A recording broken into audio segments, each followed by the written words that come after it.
So hello everyone. आज हम बात करने वाले हैं वोडाफोन आइडिया के बारे में। तो वीडियो स्टार्ट करें उससे पहले आपको बता दें कि आप हमारे चैनल को सब्सक्राइब क्यों करें। वो इसलिए क्योंकि हम आपके लाते हैं real fact, true analysis with perfect level, और कोई बकवास नहीं, ना ही कोई रॉकेट, ना ही कोई मल्टीबैगर, जिससे कहीं ना कहीं आप एक प्रॉपर स्ट्रैटेजी के साथ प्रॉपर एनालिसिस करते हुए एक समरी पे पहुंच सकें और हमेशा एक बेनिफिट साइड में रहें। तो अब बात करते हैं वोडाफोन आइडिया की। तो देखिए, एक चीज़ हमें समझना बहुत ज़रूरी है। देखिए, वोडाफोन आइडिया का स्टॉक नो डाउट बहुत ही बेस्ट है।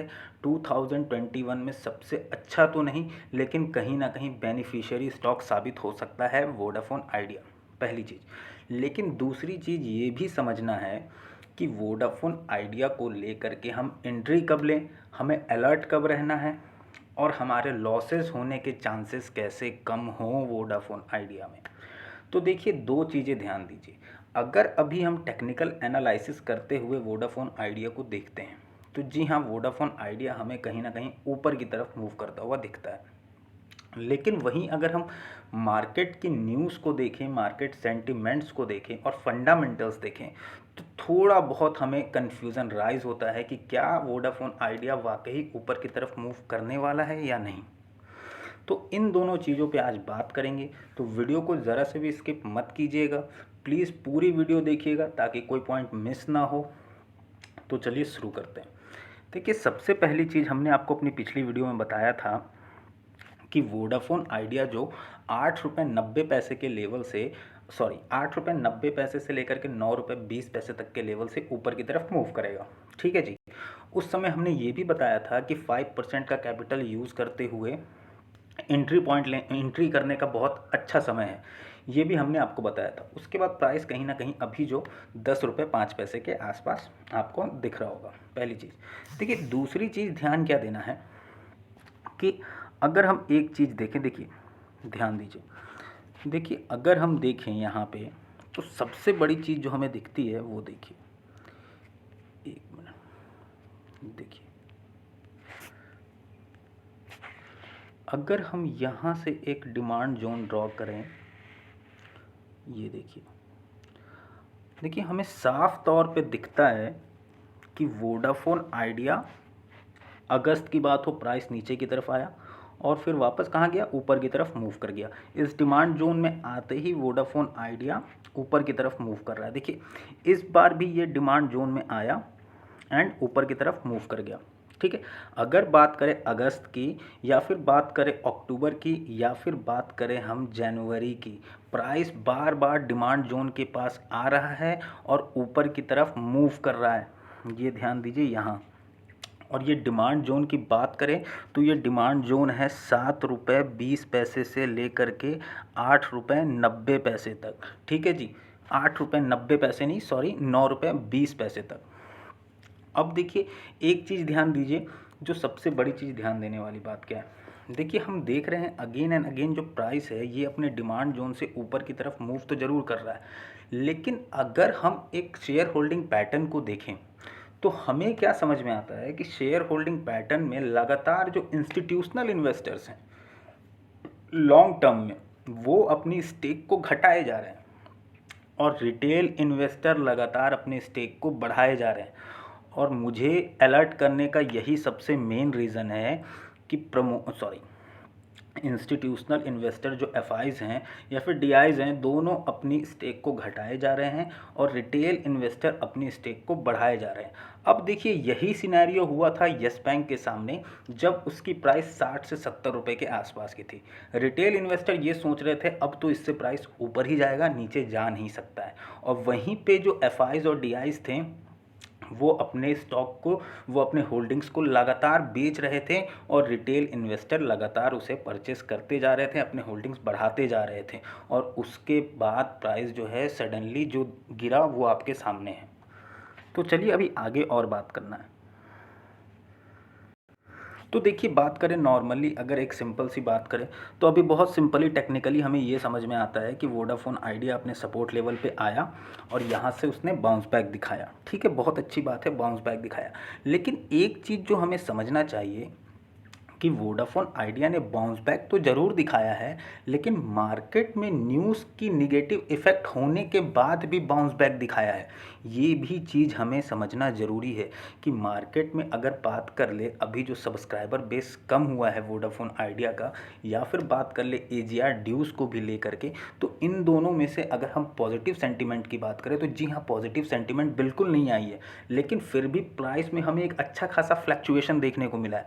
तो इस चीज़ को हमें समझना बहुत ज़रूरी है कि बाइंग सिर्फ इसलिए हो रही है कि थोड़ा बहुत प्राइस को हाइक किया जाए, थोड़ा बहुत प्राइस को ऊपर की तरफ मूव किया जाए तो रिटेल इन्वेस्टर एंटर करें, ये भी हो सकता है और ये समझना हमारे लिए बहुत ज़रूरी है। देखिए, एक बात को और ध्यान हमें देना है। आप ये सामने चार्ट देखिए। देखिए, हम ज़्यादा बहुत पीछे नहीं जाने वाले हैं, हम जाएंगे सिर्फ और सिर्फ सितंबर तक। ठीक है जी। ये देखिए, सितंबर 2019 हमने देख लिया, हमें सिर्फ यहाँ जाना है। यहाँ पे अगर हम देखें तो एफआईज के पास कितनी होल्डिंग है, 14.6, और डीआईज के पास कितनी है, 6.5। ठीक है। और देखिए पब्लिक को देखिए, रिटेल इन्वेस्टर 6.9 है। ठीक है। अब ध्यान दीजिए, सितंबर से अगर एफआईज की बात करें, ये इन्होंने अपनी स्टेक घटाई, इन्होंने अपनी स्टेक बढ़ाई दिसंबर में, और जो पब्लिक हैं उन्होंने भी अपनी स्टेक बढ़ाई। ठीक है जी, समझ में आता है। एफआईज ने अपनी स्टेक घटाई, डीआईज ने अपनी स्टेक बढ़ाई और पब्लिक ने भी अपनी स्टेक बढ़ाई। तो एफआईज तो लगातार कंटिन्यूसली अपनी स्टेक को घटाया जा रहा है। ये देखिए, ये ध्यान दीजिए, 8.8 से 7.2, 6.2, 6.1 दिसंबर की बात कर लें। ठीक है। लेकिन वहीं डीआईएस को देखें तो डीआईएस कहीं ना कहीं मैनिपुलेट कर रहा है अपने स्टेक को। देखिए, 7.8, फिर 6.0, 3.6, 0.9 एंड देन 1.4, मतलब कि थोड़ा बहुत मैनिपुलेट कर रहा है डीआईएस। लेकिन एक चीज़ और ध्यान देना है, अगर लॉन्ग टर्म में देखें तो डीआईएस हो या फिर एफआईज हो, दोनों अपने स्टेक को घटा रहे हैं। लेकिन एक चीज़ जो अब हमें समझना है वो यही है कि पब्लिक, रिटेल इन्वेस्टर देखिए लगातार अपनी स्टेक को बढ़ाए जा रहे हैं। 7.7, 13.1, 17.1, 20.8, 20.5, और यही चीज़ हुआ था सुजलॉन में भी। अब उसको मैं डिटेल में आपको नहीं बताऊंगा क्योंकि टाइम बहुत ज़्यादा लगेगा, लेकिन ये भी चीज़ हमें ध्यान देना बहुत ज़रूरी है। देखिए, नो डाउट एक चीज़ समझना हमें बहुत ज़रूरी है कि डीआईज अपने माल को कम कर रहे हैं या फिर एफआईज अपनी माल को कम कर रहे हैं, कोई प्रॉब्लम नहीं है, क्योंकि यहाँ का जो ये हम प्रमोटर स्टेक देखें ये बहुत ही अच्छा है, 72.1, 72.1, तब तक ये सुरक्षित है, नो डाउट। लेकिन ध्यान देने वाली बात ये भी है कि पब्लिक, रिटेल इन्वेस्टर लगातार मोमेंटम को देख करके परचेस कर रहे हैं। अगर बात करें रिटेल इन्वेस्टर, तो रिटेल इन्वेस्टर सिर्फ प्राइस के मोमेंटम को देख करके इंटर हो रहे हैं वोडाफोन आइडिया में, लेकिन डीआईज और एफआईज जो है वो इंट्रिंसिक वैल्यू को देख करके इंटर हो रहे हैं वोडाफोन आइडिया में।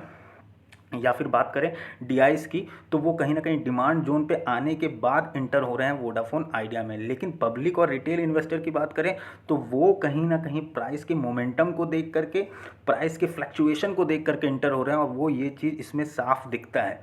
इसलिए हमने अपने शॉर्ट वीडियो में ये बताया था कि थोड़ा बहुत अभी हमें लॉन्ग टर्म के लिए बचना चाहिए वोडाफोन आइडिया में, ताकि अगर अगली क्वार्टर रिपोर्ट या फिर बैलेंस शीट को हम एक बार देख लें, मार्केट में न्यूज़ जो आ रही है वो थोड़ी बहुत पॉजिटिव हो जाए, उसके बाद हमें कहीं ना कहीं लॉन्ग टर्म के लिए सोचना चाहिए। लेकिन अगेन एक बात समझिए कि ऐसा नहीं है कि वोडाफोन आइडिया शॉर्ट टर्म में आपको पैसे बना के नहीं देगा, बिल्कुल देगा। अगर हमें प्रॉपर एंट्री और प्रॉपर एग्जिट पता होगा तो हम बड़े बड़े इन्वेस्टर के साथ चल सकते हैं, बड़े बड़े प्लेयर्स के साथ चल सकते हैं और प्रॉफिट बुक कर सकते हैं। बस ये पूरा का पूरा दिमाग का खेल है। देखिए, बहुत सारी ऐसी कमेंट्स आती हैं कि सर लॉन्ग टर्म के लिए क्या टारगेट होना चाहिए, लॉन्ग टाइम के लिए क्या टारगेट होना चाहिए। देखिए, एक बात मैं बहुत क्लियर बता दूं, आप कहीं से कुछ भी सुनते हो, लॉन्ग टर्म की टारगेट 200 हो, लॉन्ग टर्म की टारगेट 60 हो, लॉन्ग टर्म की टारगेट 100 रुपये हो, प्लीज़ मैं बोलूँगा थोड़ा सा वेट कर लेना ज़्यादा अच्छा रहेगा। कंपनी की थोड़ी बैलेंस शीट आने दीजिए, कंपनी के थोड़े फाइनेंशियल स्ट्रक्चर को थोड़ा सा और इम्प्रूव होने दीजिए, या फिर कम से कम इस बार की क्वार्टर रिपोर्ट तक आ जाने दीजिए। उसके बाद लॉन्ग टर्म का प्रेडिक्शन करना बहुत ही इजी हो जाएगा। हम अपनी वीडियो में भी आपको बताएंगे कि लॉन्ग टर्म के वो पॉसिबल टारगेट क्या हो सकते हैं। लेकिन अभी कहीं से कुछ भी सुनना बहुत जल्दबाजी होगी और हमें थोड़ा बहुत अभी पेशेंस मेंटेन करना चाहिए वोडाफोन आइडिया के लिए। तो देखिए लास्टली बात करें कि अभी आगे की स्ट्रैटेजी क्या होनी चाहिए वोडाफ़ोन आइडिया को लेकर के, तो देखिए बहुत सिंपल है। अगर हमने 8 रुपये 90 पैसे की एंट्री बनाई है या फिर 9 रुपये 20 पैसे की एंट्री बनाई है, तो अभी तो हम बिल्कुल मस्त होंगे, हमें कोई प्रॉब्लम नहीं। हम एक बहुत अच्छे एक फेयर लेवल से हमने पोजीशन बनाई है और हमें कम से कम 11 रुपये 30 पैसे 11 रुपये 40 पैसे तक वेट करना चाहिए, पहली चीज़। दूसरी चीज़ ये कि हमें 1 रुपये का भी लॉस बुक नहीं करना है अगर हमारी होल्डिंग की पोजीशन है, ठीक है। बहुत हद तक चांसेस हैं कि वोडाफ़ोन आइडिया अच्छा इंप्रूव करता हुआ दिख सकता है, लेकिन हमें एक कॉइन के दोनों तरफ को देखना है, या तो वो हेड हो या तो वो टेल हो, तभी हम कुछ सक्सेस कर सकते हैं। दूसरी चीज़, एक चीज़ ध्यान देना है, अगर हमारी होल्डिंग है पेशेंसली हमें मेंटेन करके रखना है, जैसा कि हमने पिछली वीडियोस में भी बताया है। 8 रुपये 90 पैसे से अगर हमने अपनी कोई पोजीशन बनाई है तो हम बिल्कुल रिस्क फ्री हैं, हमें बड़ा इजी रहना है, कोई प्रॉब्लम नहीं है।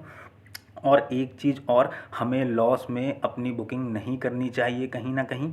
और एक बात ध्यान दें कि वोडाफ़ोन आइडिया भी कहाँ तक मूव कर सकता है, तो देखिए बहुत हद तक चांसेस हैं कि वोडाफ़ोन आइडिया अच्छा परफॉर्म करता हुआ दिख सकता है।